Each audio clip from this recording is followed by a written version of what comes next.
Olá pessoal, espero que estejam todos bem. Hoje vamos iniciar mais uma aula do nosso curso de Máquinas Elétricas para o curso técnico de Mecatrônica. Nosso objetivo hoje é discutir o circuito equivalente da máquina síncrona. Vamos nessa! Bem pessoal, como vocês devem lembrar, a nossa máquina síncrona ela apresenta dois circuitos, um circuito de rotor alimentado em corrente contínua e um circuito de estator trifásico. Muito bem. O primeiro conceito que a gente tem que entender para poder construir o circuito equivalente da nossa máquina síncrona por fase é compreender o conceito da tensão de excitação. Vamos lá. Nós temos o rotor da nossa máquina. O rotor da nossa máquina, ele é alimentado com uma determinada corrente, por exemplo, a corrente IF. Tá? E por este motivo nós teremos desenvolvidos aqui um polo norte e um polo sul. À medida que esse ímã, ou esse eletroímã, ele entra em rotação, as bobinas de estator da nossa máquina vão experimentar uma variação de fluxo. Variação de fluxo gera uma tensão induzida. Tá? Essa tensão induzida, nós esperamos que ela seja uma tensão com a característica próxima de senoidal. Tá? E essa tensão induzida vai apresentar uma frequência que está correlacionada com a velocidade mecânica por esta equação. Então, algo que nós já discutimos na aula anterior para o funcionamento da máquina como gerador.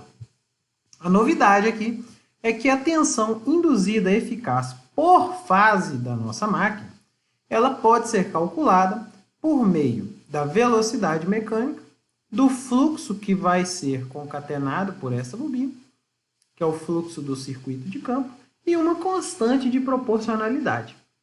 Então, essa constante de proporcionalidade ela vai depender de aspectos construtivos da máquina, inclusive já pode incluir a dispersão do circuito de rotor, tá? E esse φF seria o fluxo magnético gerado pela bobina de campo. Então, a densidade de fluxo associada a uma determinada área, nós teremos o fluxo magnético total que esta bobina gera dentro da nossa máquina. Então, a gente tem algo similar a isso aqui para as máquinas de corrente contínua, né? Onde a tensão induzida na armadura é uma constante, que depende de aspectos construtivos da máquina, multiplicado pelo fluxo que é gerado pelo circuito de campo e multiplicado pela velocidade mecânica. Então, uma similaridade aí. A grande sacada aqui é que essa tensão ela já é alternada e induzida nas bobinas de estator. A nossa armadura está no estator, né? No caso da máquina síncrona. E como que é a característica do valor eficaz dessa tensão? Muito bem. Se o estator da nossa máquina está em aberto, nós teremos uma característica bastante interessante que é conhecida como característica em circuito aberto do gerador síncrono. Tá? Que é essa característica? Ela é uma curva da tensão de saída do nosso gerador em função da excitação de campo, em função da corrente de campo. Então, o que a gente espera? Né?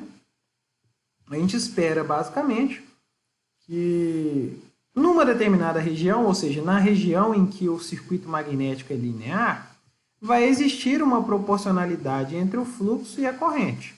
Lembrando que o EF ele é uma constante multiplicada por fluxo, multiplicado por velocidade, e lembrando que essa curva ela é obtida para uma velocidade constante, tipicamente velocidade igual a velocidade nominal do gerador, nós teremos, né, que numa determinada região essa curva se comporta como uma reta. Isso acontece porque a gente está na região linear do circuito magnético da máquina síncrona. Se a gente começa a aumentar a corrente de campo demasiadamente, inevitavelmente nós vamos começar a experimentar um efeito de saturação. Isso acontece porque o fluxo deixa de ter uma certa linearidade com a corrente de campo e, consequentemente, a gente observa um fenômeno de saturação na tensão gerada. Mas isso é a característica da tensão que vai ser induzida no estator do nosso gerador à medida que nós aumentamos a corrente de campo. Então, isso já nos dá uma ideia de que, no mínimo, o estator da nossa máquina síncrona vai ser representado por uma fonte de tensão, EF, E esta tensão EF, ela tem uma correlação com a corrente de campo da nossa máquina. Então, no mínimo, este circuito equivalente do estator da nossa máquina seria uma fonte de tensão. A gente vai perceber que é um pouco mais. Por quê? Porque agora a gente vai supor, né, que o estator da nossa máquina ele é conectado a uma carga. Tá? Num primeiro momento, nós vamos assumir que isso aqui é uma carga equilibrada. Tá? Não precisaria ser, mas vamos supor inicialmente uma carga equilibrada para facilitar o nosso raciocínio. Tá? Então, nós temos uma carga com uma impedância aqui desconhecida que está conectada na saída do nosso gerador. Essa carga aqui está representada em estrela, mas poderia estar em triângulo, não teria problema nenhum para a análise que vamos fazer aqui. Dessa forma, né, quando o gerador induzir aquela tensão EF em cada uma de suas fases, a gente espera uma circulação de corrente, uma corrente em cada uma das bobinas de estator da nossa máquina. E qual que é a grande questão? Primeiro, a gente espera que nas bobinas de estator também tenha um fenômeno de dispersão. Parte do fluxo que está circulando ali não vai se fechar no circuito magnético. Mas uma parcela considerável desta corrente que está passando na bobina de estator gera um campo magnético dentro da máquina, que é o próprio campo girante. Por que a gente espera isso? Se a carga foi equilibrada e as tensões são trifásicas, as correntes são trifásicas. Correntes trifásicas equilibradas alimentando 3 bobinas defasadas espacialmente de 120 graus. Esperamos um campo girante. Então, nós teremos um fluxo, um campo magnético associado ao circuito de armadura. Isso não existia com a máquina em circuito aberto. Tá? E qual que é o fluxo resultante que nós vamos ter na nossa máquina? Esse fluxo resultante ele vai ser uma composição entre o fluxo magnético gerado pelo circuito de campo e o fluxo magnético, ou a densidade de fluxo magnético, gerado pelo circuito de armadura. Esse campo magnético que é gerado pelo circuito de armadura, a gente chama ele carinhosamente de reação de armadura. Ele aparece em reação à circulação de corrente na armadura da nossa máquina. Se não acontecer saturação, tá, a gente espera, né, a gente pode assumir, né, que o campo magnético resultante vai ser nada mais nada menos que o campo gerado pelo circuito de campo mais o fluxo gerado pelo circuito de armadura. Se tiver saturação, a soma dos dois fica tão grande que vai ter uma não linearidade. Né? Então, a densidade de fluxo e o fluxo não aumentam toda a vida. Eles estão limitados pelo fenômeno de saturação. A gente espera que em uma certa faixa, né, o campo resultante seja a soma de cada um desses efeitos individuais. E o que é interessante aqui perceber, pessoal? A gente tem que notar que o fluxo gerado pelo rotor e o fluxo de reação de armadura, ambos eles giram na mesma velocidade ou na mesma frequência dentro da máquina. Isso acontece porque a máquina que estamos estudando é uma máquina síncrona, ou seja, velocidade mecânica é igual à velocidade do campo girante. Isso vai permitir para a gente fazer algumas análises, né, relacionadas aos efeitos da reação de armadura por meio de um diagrama fasorial. Então vamos supor que a nossa máquina ela alimenta uma carga, né, com a impedância Z fase θ.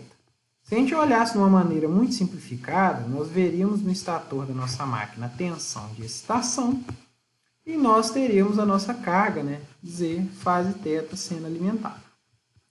Esperamos que ao fazer esta conexão, nós vamos ter uma corrente IA que vai ser, no final das contas, o módulo da tensão sobre a impedância. E supondo que a tensão é fase zero, nós teremos a corrente no ângulo menos o ângulo da impedância.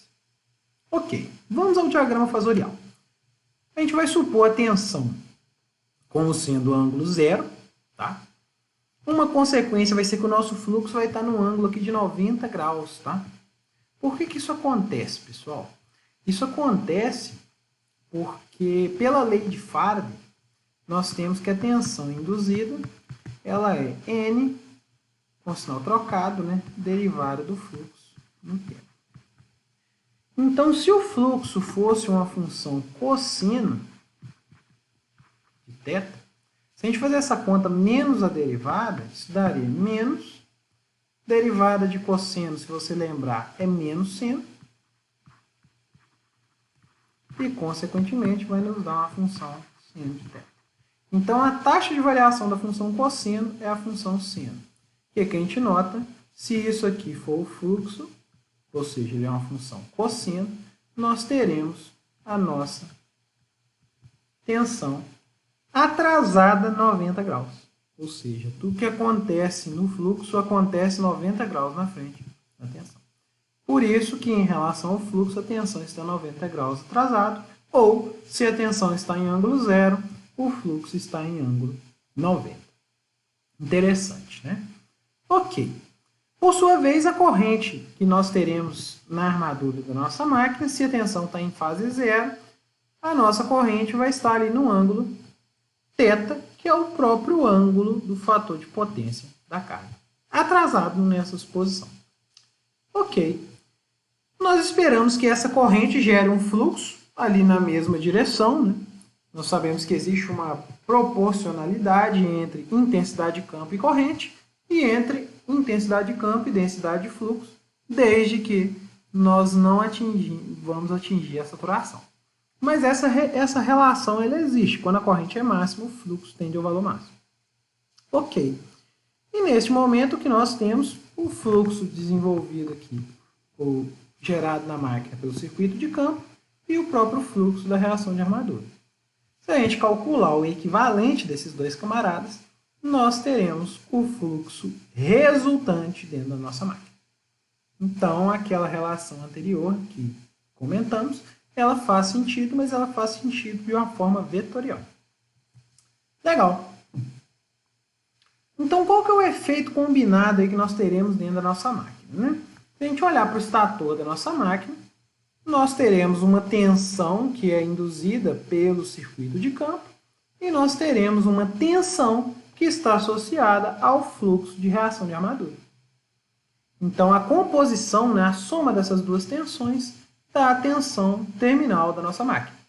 Claro que ainda não incluímos dois efeitos importantes, dispersão e a própria resistência da bobina do estator. Legal. Mas antes disso, vamos fazer uma discussão em cima dessa tensão gerada pelo efeito de reação de armadura. Bem, eu poderia reescrever isso aqui da seguinte forma. Isso aqui é uma fonte de tensão com essa polaridade. Então, se eu trocasse essa tensão induzida por um elemento passivo, que eu não sei que elemento é, se é um resistor, um capacitor, um indutor ou uma combinação entre eles, ele teria uma diferença de potencial entre os seus terminais que é menos a tensão de reação de armadura. Visto que para um elemento passivo, a corrente e a queda de potencial são opostas. É o contrário do que acontece numa fonte, né? E a grande pergunta é, que elemento misterioso representaria para a gente a tensão menos EAR? Por que a gente quer representar ela por um elemento passivo? Porque a reação de armadura depende da corrente. Então, na verdade, isso aqui não é uma fonte independente. Ou isso é uma fonte dependente, ou é um elemento passivo, cuja queda de tensão depende da corrente. Lembre-se que quando a máquina está a vazio, ou seja, em circuito aberto, o efeito da reação de armadura não existe. Esse efeito não existe, visto que a nossa máquina vai estar com a corrente de armadura nula. Ok. Vamos tentar entender, então, a natureza da tensão EAR. Suponha aí a nossa corrente de armadura e nós teremos o fluxo de armadura em fase com este fasor. Aonde está a tensão induzida? Nós acabamos de aprender que a tensão induzida, né, associada a um fluxo, ele é basicamente um fasor que está 90 graus atrasado. Portanto, o fasor menos EAR está 90 graus adiantado da corrente. Olha que interessante. Então, nós estamos procurando um elemento de circuito elétrico cuja queda de tensão está 90 graus adiantado em relação à corrente. Este é o ponto. E este comportamento, né, na qual a tensão está 90 graus adiantada em relação à corrente, é o comportamento de um indutor. Lembre que em regime permanente, a queda de tensão em cima de um indutor é J ômega L vezes a corrente. Então, nós temos o operador J, que é um giro de 90 graus, adianta em 90 graus a própria a tensão em relação à corrente ou ao fluxo. Legal, né? Um raciocínio interessante é que este circuito, a equação básica da tensão aqui terminal seria tensão induzida pelo circuito de campo, né, a tensão de excitação, mais a tensão da reação de armadura, que é igual à tensão de campo menos este efeito. Então, nós poderemos reescrever isso aqui. Como isso aqui, menos AR, representa o indutor, J, ômega, L e A. Então, esta queda de tensão, ela vai poder ser representada para a gente por uma indutância. Se a gente olhar o diagrama de Fazor, vai ser perfeitamente equivalente ao efeito do indutor. Então, esse efeito de reação de armadura, ele pode ser modelado por uma reatância, que é a reatância de reação de armadura, que é o produto de uma indutância pela própria frequência que está sendo induzida no estator da nossa máquina. Olha que interessante. Então, nós chegamos num circuito equivalente para a nossa máquina síncrona, que contempla a tensão de excitação e uma reatância que representa a reação de armadura. O que falta incluir? Falta incluir a dispersão no estator. Então, a gente inclui isso por meio de uma reatância de dispersão, da mesma forma que fizemos na máquina de indução e no transformador, e uma resistência que representa para a gente a resistência da bobina do estator da máquina. É muito comum, como essas duas reatâncias estão em série, combiná-las em uma única reatância, que a gente denomina reatância síncrona. Então, a reatância síncrona, ela contempla o efeito de reação de armadura e também a dispersão no estator, nas bobinas de estator da nossa máquina síncrona. Depois desta impedância, que é a impedância síncrona da máquina, que contempla a resistência de estator mais a reatância de dispersão e a reatância de reação de armadura, nós teremos aqui a tensão terminal, que é a tensão nos terminais da máquina. Então, este, pessoal, é o circuito equivalente da nossa máquina síncrona. A título de curiosidade, a gente tem aqui alguns valores típicos, tá? Por unidade, PU, né? Da nossa máquina. Então, olha que interessante. Se a gente pegar uma máquina de dezenas de kVA e uma máquina de dezenas de MVA, ou seja, uma máquina de potência muito maior, a gente nota que a faixa típica de variação aí de resistência, né? A resistência, em média, ela diminui muito. Tá? Além disso, a gente nota que as reatâncias da nossa máquina, elas aumentam à medida que a gente aumenta a potência. Principalmente a dispersão. Tá? Esse aumento, né, da reatância de dispersão pode estar associado a um tamanho maior da sua máquina, então você vai ter mais caminho de ar, né, para esse fluxo de dispersão circular. E a questão da resistência, porque à medida que a gente aumenta a potência da máquina, a corrente aumenta. Então, a gente é obrigado a construir a máquina com resistências menores, né, para aumentar a eficiência. Né? A perda de energia começa a ser bastante crítica quando a gente trabalha com uma máquina de potência muito alta. Seria isso. Neste ponto, pessoal, gostaria de agradecer a atenção de vocês e até nosso próximo vídeo.